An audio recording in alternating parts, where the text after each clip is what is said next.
Hello guys! Hello Cancer!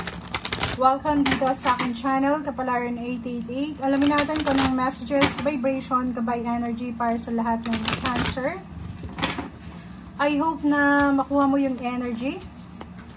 I hope Cancer, ito na yung mensahe na matagal mong hinihintay. Okay? Tingnan natin. So, etong message pala na to is dala to ng New Moon. Starting December 1. Last new moon siya sa 2024. So, tingnan natin yung last message. Ano ba yung pwedeng magsimula sa'yo bago matapos yung taon? Okay, Cancer? Okay. Ang first card mo dito is first quarter moon in Virgo. Wow! So, pwedeng makaresonate din ito sa mga Scorpio. Kasi same energy. Sinasabi sa inyo dito, Cancer, na kailangan mong i-assess yung situation. Pag-aralan yung sitwasyon. Kailangan mong timbangin yung bawat bagay-bagay sa paligid mo.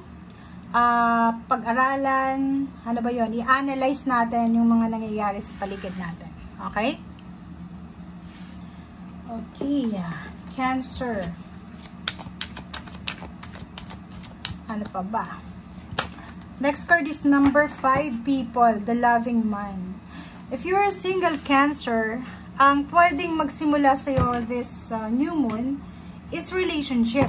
Lalaki ka man or babae, since wala namang gender yung tarot natin, sinasabi na posibleng may darating sa buhay mo na pwedeng mag-offer sa'yo ng kasal, mag-offer ng relationship, mag-offer ng work or partnership or investment, collaboration. Assess the situation, okay? So, same din to sa Scorpio, na kung ano man ang ino-offer sa'yo, mapapera man yan, negosyo, relationship, pag-aralan mong mabuti, huwag kang magpadalos-dalos, alamin kung ito ba ay tangible, ito ba ay totoo, ito ba ay fake, ito ba ay scam, pag-aralan, mag-research, huwag magpapaniwala, lalo na sa social media ngayon, na eto easy money, eto ganyan ganito. No, kailangan pag-aralan. Okay, King of Swords and then the Devil. Oh, 'di ba? It's a confirmation, Cancer. Sinasabi sa'yo dito, maging matalino ka. Buksan mo ang mata mo, mag-focus ka. Kailangan mo ng focus dito. Kasi may temptation eh. Pag dumating yung the devil, dumating, like for example sa Capricorn to, okay? May Capricorn na papasok sa buhay mo na sasabihin sa'yo, alam mo Cancer, mahal na mahal kita. Alam mo, matagal na ako may gusto sa'yo.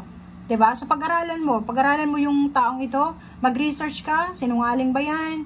Pwede mapagkatiwalaan, baka may hidden agenda yan sa'yo. So, yung King of Swords, sinasabi, kailangan dito ng mga Cancer yung sobrang pag-iisip. Kailangan nyo dito ng mind over matters, okay?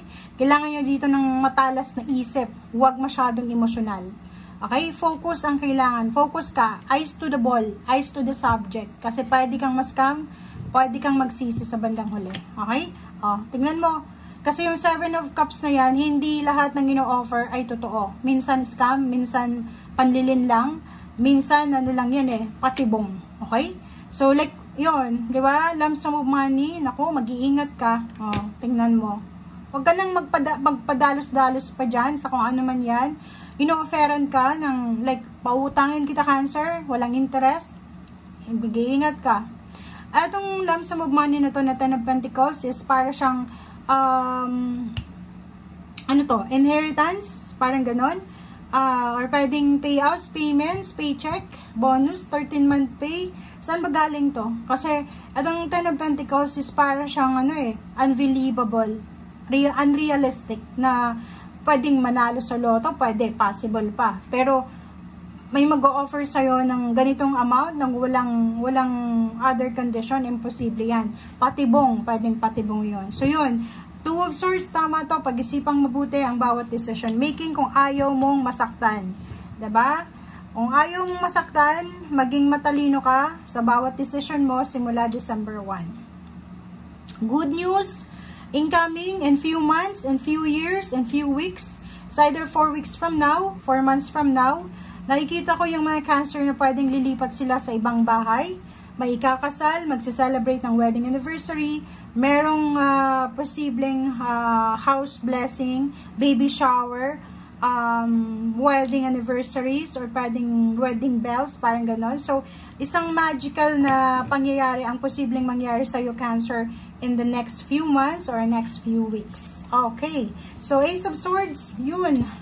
Good news, good news. Ang daming balita dito na posibleng dumating sa iyo, Cancer. Okay. So, may mga plano ka din na posibleng matuloy na. Yung mga planong hindi natutuloy dahil sa maraming kumukontra, maraming obstacles, maraming challenges, eto na, parating na siya. And Queen of Swords, nakikita ko siya dito, fast movement to. Mabilis na desisyon, mabilis na action ito na posibleng maging rason para maging financially stable ka.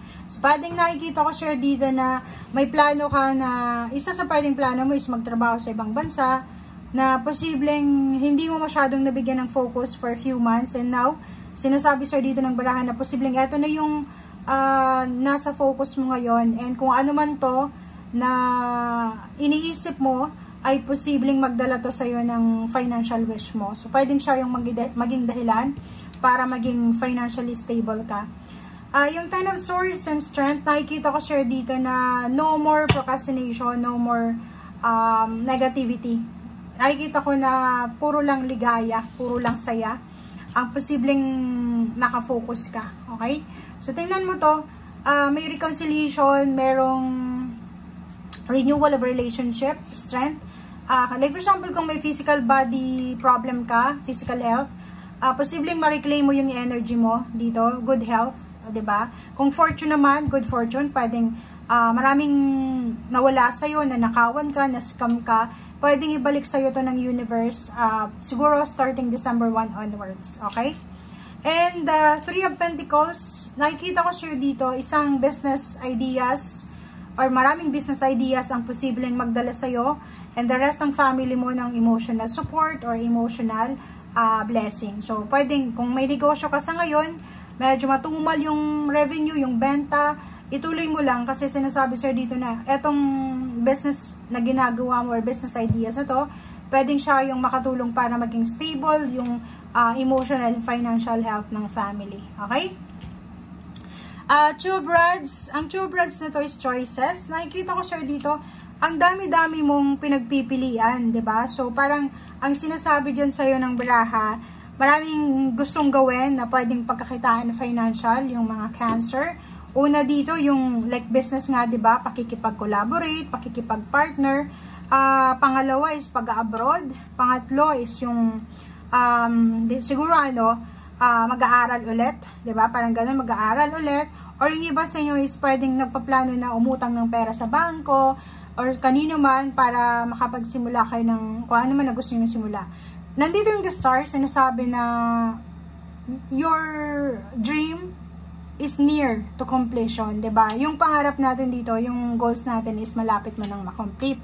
Malapit na, konting test na lang, konting kembot na lang. Okay? Ilang taon na lang, pwedeng malapit mo nang mapagtapos yung anak mo, kung may anak ka, makapagpatayo ng bahay, makauwi ng Pilipinas, and mag-retire yung iba. Okay? Thank you guys. Bye!